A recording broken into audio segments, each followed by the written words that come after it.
I'm Marjorie Frankel Nathanson, the Executive Director of Hunterdon Art Museum. Thank you for joining us tonight. Tonight, you'll hear from several of us about the museum's fiscal year 2022, which closed on June 30th. You'll hear a bit about what's to come next year. You'll meet our new Director of Education and Community Engagement, and you'll hear about our current exhibition thread, Hijack.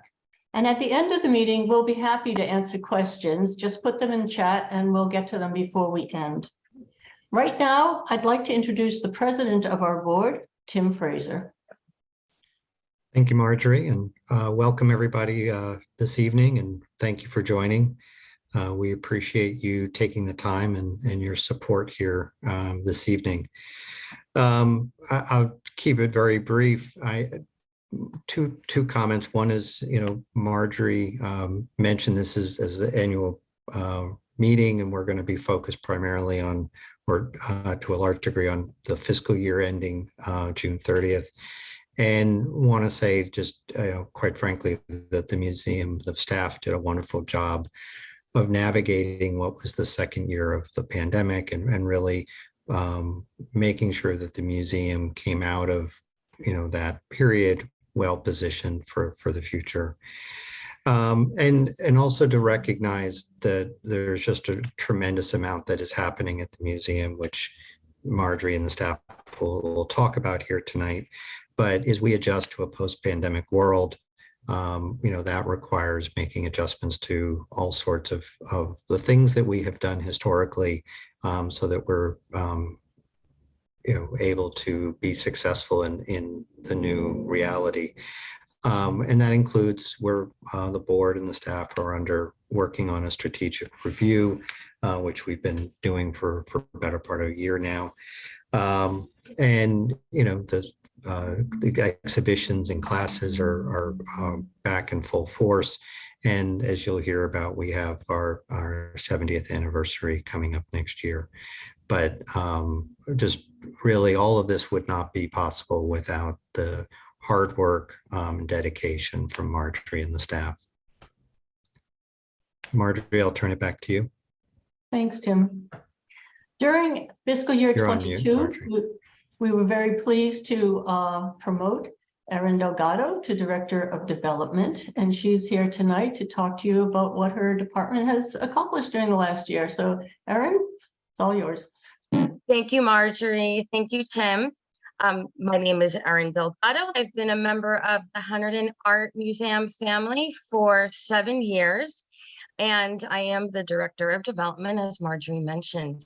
So overall, fiscal year 22 was a healthy year for contributed income, and that includes donations from individuals and grants from corporations, foundations, and government agencies. So this was all accomplished by your support, so thank you. And a special thanks to our individual donors.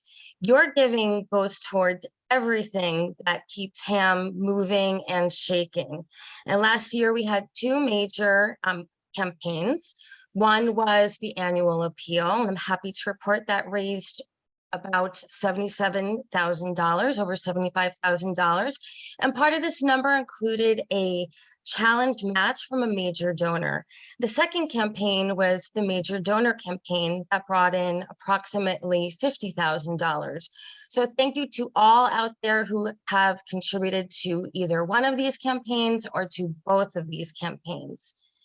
And last year, while we hosted our major fundraiser events as a hybrid event, the second half of the fiscal year was marked to the return of in-person events.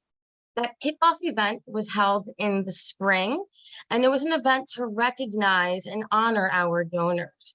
And it was also uniquely coincided with a commissioned dance by the Roxy Ballet that brought to life the exhibition Evermore, Nevermore by artist Malcolm Mabutu Smith. And I'm especially pleased that this performance was held publicly on our terrace and brought in approximately 100 people.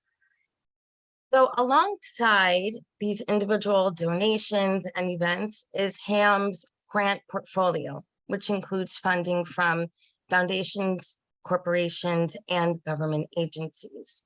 Of particular note is funding for exhibition. The Kobe Foundation generously gave us a grant for $25,000 in support of the Marie Watt exhibition, Companion Species. I also must mention our steadfast and loyal donors who have been exceptional in their leadership to arts organizations. This includes the New Jersey State Council on the Arts, who have recently increased their funding to HAM, and the Hunterdon County Cultural and Heritage Commission.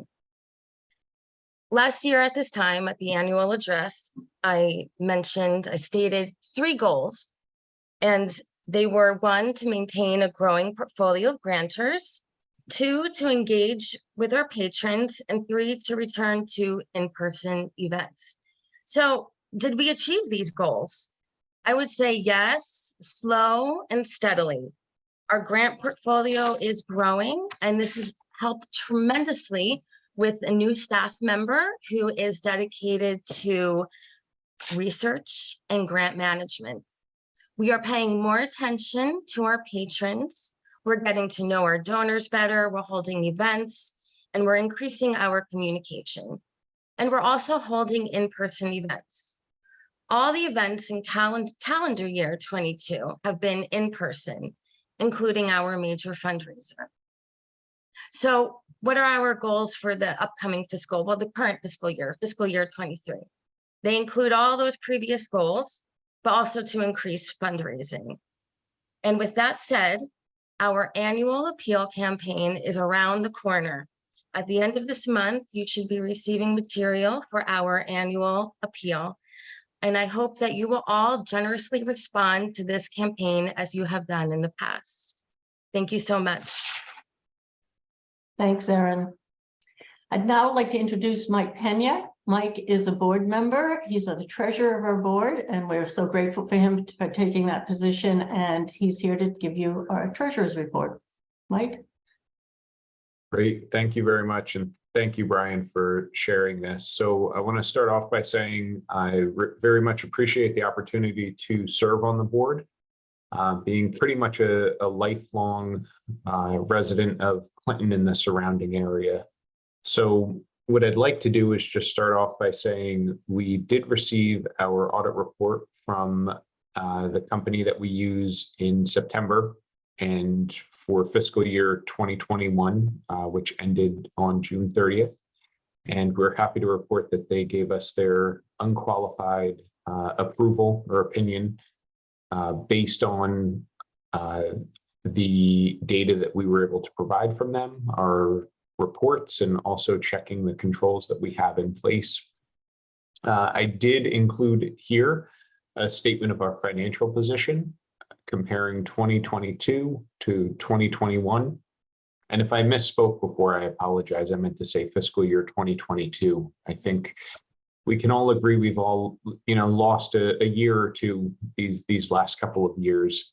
But I am very happy to report that even as Tim mentioned, as we're coming out of the pandemic and understanding, what our new normal is, and as we sort of get back to normal, if you will, we continue to have a very strong balance sheet. You see the change in net assets was actually very minimal last year. A lot of that actually had to do with a bit of a change in our overall cash position and some changes, obviously, with the market and investments, which drove that number down.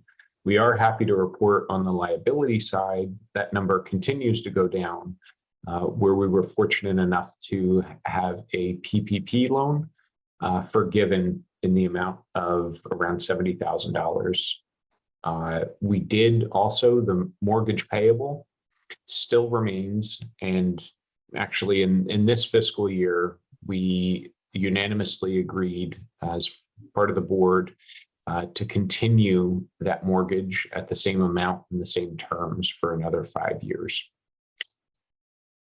In terms of our 2022 revenue sources, We, as Erin said, continue to see the majority of our revenue come from grants. And, we're continuing to see that expand in this fiscal year as well as we look for additional opportunities and sources of revenue from grants. So continued work by Erin and team is very much, we're very much excited about that. And then the same thing with education. So over the last couple of years with the pandemic, we've seen a decline, obviously, in the classes that we've been able to, have, as well as the attendance. We are starting to see a rebound in that, and we expect that number to continue to increase. And Erin also mentioned, especially with the onboarding of our new director of education. So we're very excited about that. And Erin continues to work on development as well. Some of the other areas that we continue to see have, I think, been a little bit COVID dependent, if you will. And we are starting to see some of those numbers rebound, especially with membership and exhibitions as people start to, feel more comfortable coming into the museum and engaging in the museum.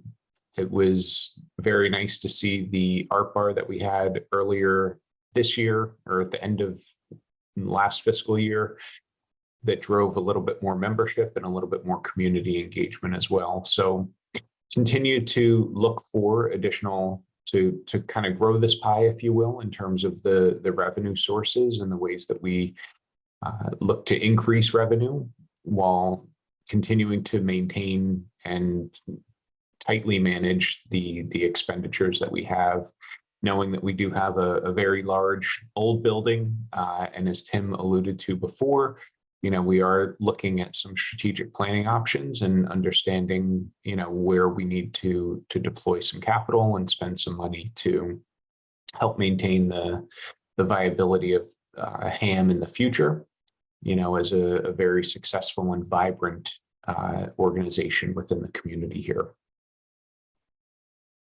So that concludes my part of the presentation. Thank you, Mike. Appreciate it. Donna De Ville is our newest staff member. We're thrilled that she joined HAM's team as Director of Education and Community Engagement about 5 weeks ago. So she is brand new, and you'll meet her tonight. Donna has held positions in the education departments of the new museum in New York City, the Blanton Museum of Art in Austin, Texas, and the Museum of Early Trades and Crafts in Madison, New Jersey. She holds a PhD in Communication Studies from Concordia University in Montreal, an MA in Media and Film Studies from the University of Texas, Austin, a Master's of Arts in Teaching Museum Education from the George Washington University in Washington, D.C., and a BA in Psychology from Lehigh. I've asked her to share her thoughts about education and the Hunterdon Art Museum. So please, I'm so pleased to be able to introduce Donna De Ville. Hi, everyone. Nice to meet you all. So I will just briefly review what has happened, even though I wasn't here, for fiscal year 22 in the education department, so that you can have an overview of what is continuing and what was still on hiatus during that period. But the studio school, as you probably know, the classes have continued, and we are in the process of expanding the offerings and diversifying the offerings for kids and adult classes. We had several visiting artist workshops in the fiscal year 22 as well. And of course, the Children's Summer Camp, which is quite a big draw for the museum, and an adult summer program. So all of those programs continued through fiscal year 22, as did the Young Artist Showcase, where we work with 30 schools throughout Hunterdon County, also known as YAS, and we're going to be beginning that again in January of next year. Art Zone remained closed during fiscal year 22, but has since reopened in the fall of this year. So that is up and going again. And If you haven't been to the museum in a while, I invite you to check it out because Natalie Bober, our education coordinator, did a wonderful job of setting that up. It's a very inviting space for families and kids to make art. Art Line did not happen last year, but is going to happen December of this year. So Art Line is where we work with usually about 4 schools who bring their kids in their enrichment and gifted and talented programs.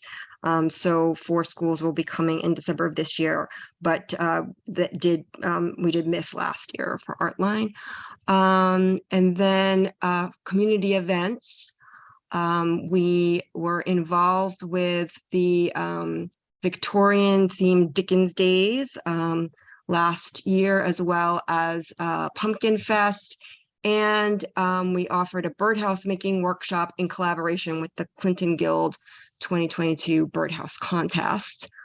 And our artistic expressions, our program for individuals with disabilities, though our long-term instructors had retired, and it did go on hiatus for a period, we are restarting it again in later this month.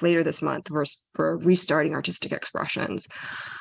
Ham It Up, free community event for people of all ages, happened again outdoors, and was a fairly successful event for the museum again in fiscal year 22. And museum tours have also continued, and we are now starting to see more schools reaching out to us to bring school groups as well. So it was, I think, kind of slow during fiscal year 22, but it's picking back up again now. So that's just a brief review of education department programs. So as far as my coming into the department, new to the department and the museum, my goal is to begin by just observing and going through at least one cycle, one term with the studio school and some of our programs, to get a good idea of how things work, how things run, how much time we spend of our 2 staff on our different programs, and then to sort of make some decisions in a little bit down the line, once I've gotten a better sense of where our energy seems to go for keeping the programs running. So that's my sort of approach for, because I know that we're thinking about restructuring and thinking of a vision for the future, and so I really want to get a good sense of where we're at now. But my I guess my thoughts about museums in general is that we are a part of the experience economy, and I think that when people make a decision to come to the museum, they're often weighing that against other activities and venues within that cultural experience category. So science centers and art galleries and theaters and cinemas. And because of that, I feel like my opinion is that we should provide visitors with a very memorable and worthwhile experience. And for some visitors, that's going to be educational. For other visitors, it's going to be social. And for others, it's going to be, they want a place to create and make art. So my hope is that we can embrace all of those different motivations for visiting the museum and offer something to all those types of visitors. And at the same time, try to find where our strengths are and really focus on offering good quality programs that we can excel at and that will distinguish us from the other similar organizations that are within a 30-mile radius who also have a studio school and other educational programs and stuff. So my hope is to really sort of figure out and hone in on what we can offer that's really distinguishes us from the rest. And so, yeah, I'll be observing and continuing my conversations with Marjorie about that, and hopefully getting feedback from all of you as well. Thanks, Donna. Appreciate it. So the annual meeting is a great way to look back at the year. And so I'm just going to share my take on year 2022. COVID-19 continued to impact the museum, making it a transitional year. Classes were mostly in person, but some were virtual or hybrid. Summer camp returned, as you just heard, in an in-person experience, but under tents on Ham's Toshiko Takeizu Terrace. We were open to the public, but for fewer days in the week.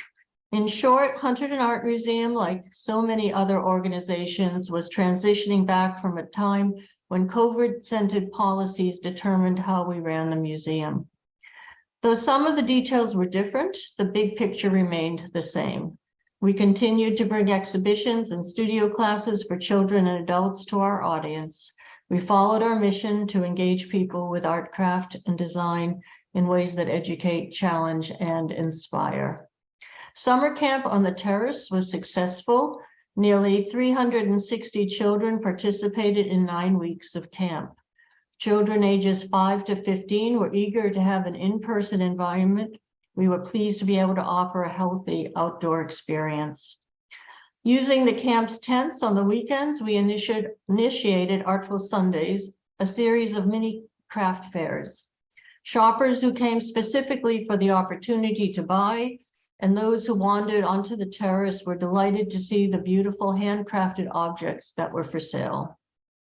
Other programs also took advantage of the tents. Dancing on the terrace on Wednesday nights was a fun program, which we are continuing inside now.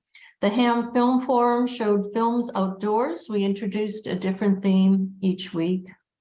An annual vintage clothing sale, the Artist Closet, was begun, held in August 2021 and then again in May 2022.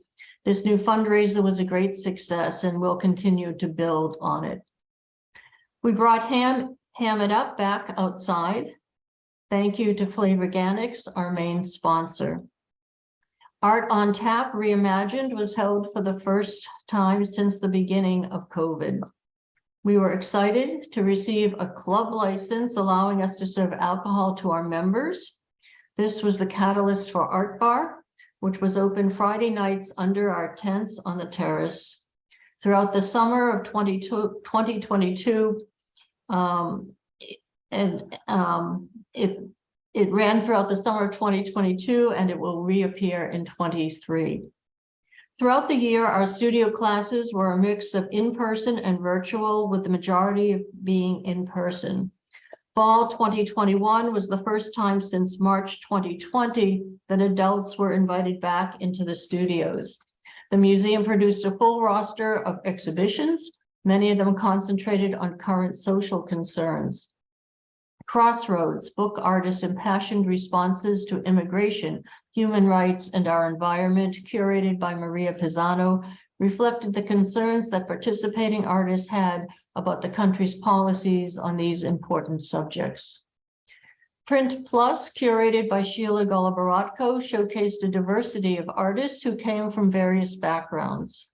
This exhibition emphasized the contrast and abundance of young and mature contemporary voices, while also showing a wide variety of printed works that explored a diversity of printing methods.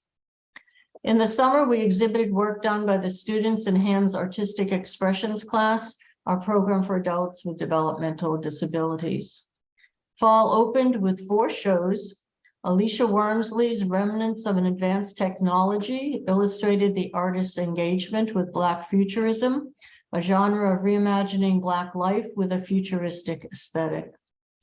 Companion Species at What Cost? The works of Marie Watt, curated by Jason Vardakar in collaboration with Marie Watt and funded by the Kobe Foundation, included Watt's fiber work, 2 monumental tapestries assembled from blankets, embroidered during sewing circles and pieced together with a central focus of the show.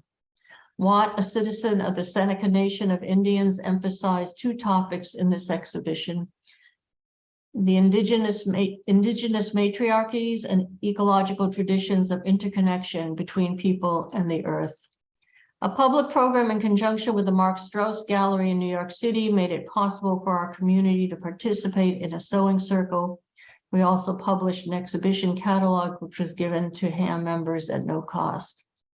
Doug Heron, Brian, could you, thank you. Doug Heron colorformed ceramic structures showed the artist's brightly colored sculptures, which combined wheel-thrown and hand-built components. As Heron has said, he aspires to attain the wedding of the prosaic to the more assertive power of industrial tools, both relegated to an age more closely attuned to human labor and striving. The members show, juried by Kristen J. Owens, the Associate Curator of Programs at Paul Robeson Gallery at Rutgers University, Newark, was a wonderful opportunity to see the work of our members. Congratulations to Liz Mitchell for being awarded the Member Highlight, and to Karen Krieger for winning the Hunterdon Art Museum Prize. The winter followed with 3 exciting shows. Malcolm Mobutu Smith's Evermore Nevermore displayed his ceramic sculptures, which are inspired by graffiti art, comic books, and abstraction. Malcolm's passionate reactions to current events were exhibited in his work. He wrote, "I do not present my work as answers. These pieces are felt reactions to a constant inequity and unresolved tension of my lived experience, a person of color in a country more and more clearly comfortable with intolerance rather than tolerance, a country in time still unsure that we are all one people." In the main gallery, Form Follows Function, the art of Nanette Carter concentrated on 2 series, Cantilevered and The Weight. In referencing the series, she said cantilevered speaks to balancing and trying to maintain an equilibrium.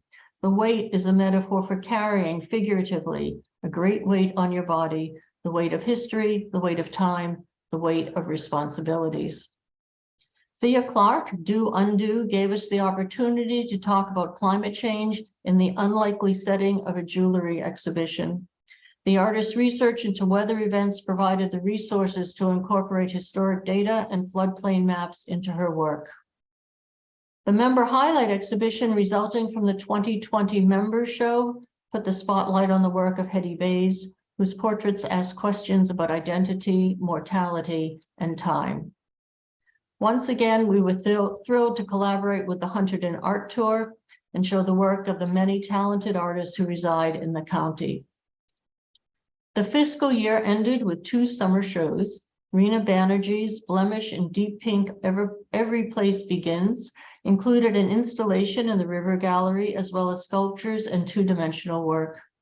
Born in India and immigrating to the US as a child, Rena's work speaks to being uprooted, searching for identity, and being the other, even in the place where one was born or where one lives. On the first floor, Maxwell Mastardo's Dish-Oriented was a wonderful cacophony of color and shapes. His unconventional approach to ceramics was mesmerizing. As always, our volunteers played a critical role during the year. This includes those who assist us on a regular basis and those who appear occasionally. In September 2021, when the remnants of Hurricane Ida unexpectedly roared through Clinton, the museum was flooded. Several inches of water covered the entire first floor. Mud was everywhere. Within a couple of minutes of my entering the building, volunteers were at the door asking how they could help. Many volunteers, some unknown to us, spent hours and hours cleaning. It was an extraordinary outpouring of kindness. There are others who should be mentioned and thanked. Our Board of Trustees is essential to the functioning of the organization. We greatly appreciate their generous support and their leadership. We are, of course, incredibly grateful to our donors and members, as well as our students.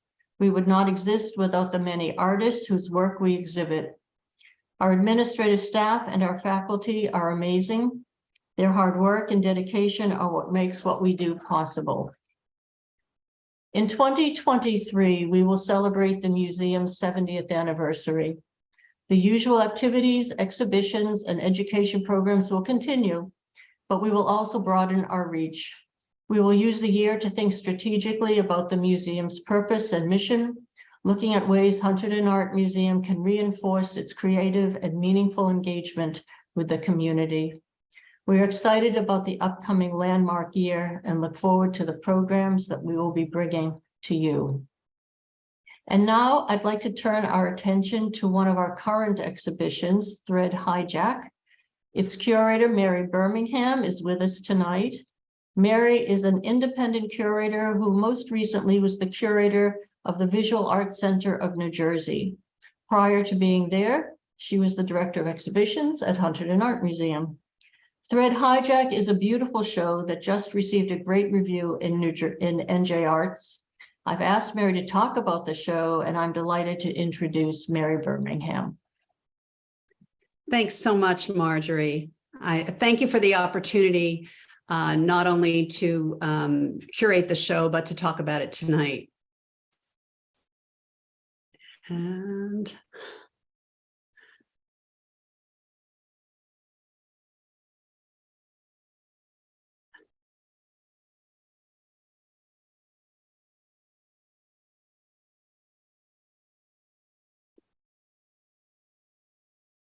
sorry, it takes me a second to get this going. Can everyone see the screen and hear me? We're good? Okay. So as a curator of contemporary art, I've always been interested in the way that artists use materials and methods to make art, especially when they use them in unconventional and unexpected ways. Thread Hijack showcases 6 artists who use thread and stitching in ways that they were not originally intended. I borrowed this title from social media, where an online conversation is referred to as a thread. When a participant steers the conversation in a new and unanticipated direction, we say that they're hijacking the thread. I'm going to give you a brief overview of the gallery. Thank you, Marjorie, for taking a few snapshots for me. And then I'll tell you about a few of the works in the show. So with this show, I'm really asking the question, how can thread substitute for more conventional art-making materials?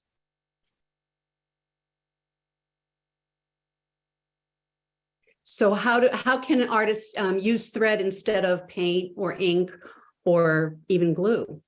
You can see walking around the gallery that these works are all abstract.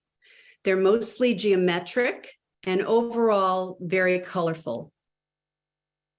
I'm going to just highlight a work by each artist in the show, just to give you a brief overview. This is a work by Jessie Henson, who uses an industrial sewing machine to stitch thousands of short, straight lines into handmade paper. She's really interested, you can see in a close-up of this, that she's interested in the tension that occurs when the thread meets the paper and starts to pull at the paper. So instead of using paint to make these gestural abstractions, she's using thread. If she when the thread when she uses it at this density, it tends to pull on the paper and almost make it sculptural. You could imagine this work, which is thread on handmade paper. If she had painted this, she would not have achieved the same kind of surface texture. An artist could have used paint to make the same design, but in choosing to use thread, they're really changing the nature of the object and making it, I think, a little bit more sculptural. Abdulreza Aminlari is an Iranian-American artist who also stitches on paper, but he does it by hand. And he uses vintage 24-karat gold thread that was designed, that's originally used in embroidering Japanese kimonos. And I think it's interesting that there's this cross-cultural connection here. He was born in Iran and moved to the United States as a child, but his work very much references designs that he remembers in Persian rugs in his family's home, and some of the craftsmanship that people in his family participated in. And the really great thing about using this gold thread is that it creates an iridescence. And when you walk around the work and look at it, the way the threads capture the light makes it an ever-changing surface. And so it becomes a very much alive surface. Natasha Das is a New York-based artist. She's from Assam, India, but she was trained as an oil painter in Italy. And I think now she's based in New York, but I think that her current work really reflects both aspects of her background and training. So she's making these kind of gestural, abstract paintings, and she's juxtaposing some of the shapes and colors are made with oil paint, and some of them are made with silk thread. It just really creates a very interesting dialogue on the surface of the work, where you're flipping back and forth between thread and paint. When you look at this up close, I just really love the way she's used the thread to create these shapes floating on the surface of the canvas, and they really almost look like brush strokes, as if she had taken a house painting brush and painted them on, but they are in fact thread. Holly Miller uses thread to draw lines onto her monochromatic geometric paintings.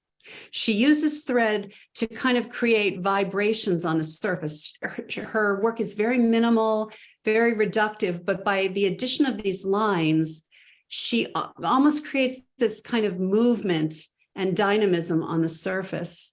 I think the overall design of her work is very architectural.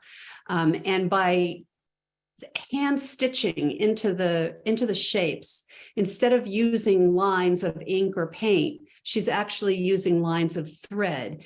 And what that does is it punctures this very pristine, simple surface and creates a lot of tension on the surface. And that really comes from the fact that the threads create shadows. And that's what I think she is talking about when she says they kind of vibrate. So to me, I look at all of these threads and I think of them as strings on a musical instrument that, when you pluck the string, it makes a little bit of a vibration and comes alive a little bit. And I think that's what Holly is doing on the surface of her work. When I was at the Hunterdon Art Museum and beyond, when I've curated group shows, it's always been important to me to try to include artists from New Jersey. And I was just so thrilled that among this cadre of artists, there are 2 New Jersey residents. So this is the work of Caroline Burton, who lives in Jersey City. Her work is a little different from the rest of the work in the show in that she doesn't stitch threads into her work. Instead, she appropriates designs from vintage hand crocheted Afghans that she buys at flea markets and thrift stores. She puts paint on the surface of the Afghans and then uses that to transfer the design onto the surface of her paintings. So it's almost like a giant monoprint, and she's working pretty much in black and white and very muted colors. And to me, they're almost like ghost images of pieces of textiles that were made by other hands. So they really are very kind of ghostly. You can see in this close-up of a smaller work how the pattern from the original Afghan is what creates the design on the new work. And finally, Raymond Saw, who lives and works in Maplewood, New Jersey, and is a professor of art at Drew University. His works, he works on canvas, but he also makes a lot of works on paper. These are stitched collages, and these are completely made of paper. Raymond, like Jesse Henson, also uses an industrial sewing machine. So he kind of follows the technique that maybe was originated by Matisse. He paints paper in interesting palettes, and then he uses an X-Acto knife to cut out interesting shapes out of these painted papers. And then he stitches them together onto cards, what he calls postcards, and then uses those individual elements to create an overall collage. Instead of using glue, he's using the sewing machine to actually stitch the pieces down. And one of the really great things about his work is that by stitching, he stitches all of these cards to the paper at the top. So they almost are flap a little bit. They like shingles. So they have a real surface energy quality and this rhythm that comes from the different layers that you can really see. And also when you look at a close-up, you can see that by stitching the pieces of paper together, he's also creating this dotted line that becomes another aesthetic element in the work. So it's not only fulfilling a function of holding the work together, but it's also adding something to that. So I think you can see that all of these works, have really interesting surface textures that the artists would not have achieved if they hadn't used thread. And like all exhibitions, this one is really best experienced in person. So I really hope you all get a chance to get up close and personal with these great works. Thanks. Thanks, Mary. It's always wonderful to hear your insights, and always interesting to go back to see the show after I've heard you speak about it. So I urge everyone, as Mary just did, to come and see the show. And if you've seen it already, come back again. We do have QR codes in the shows, and you can actually hear the artists talk about the work, which is always pretty fascinating. So come see the show. That is our program for tonight, and I'm looking at chat and I don't see any questions, so I'm assuming that we've answered any questions that you might have had. Before we close, of course, I want to thank all of you for attending. I want to thank every one of the panelists for being here. I want to thank Brian Carney behind the scenes for helping us with the webinar. A written version of the annual report will be on our website on Monday. So if you'd like to see the written version, please check the website then. And I hope to see everybody soon at the museum. So thank you so much for being here. Have a nice evening. Good night.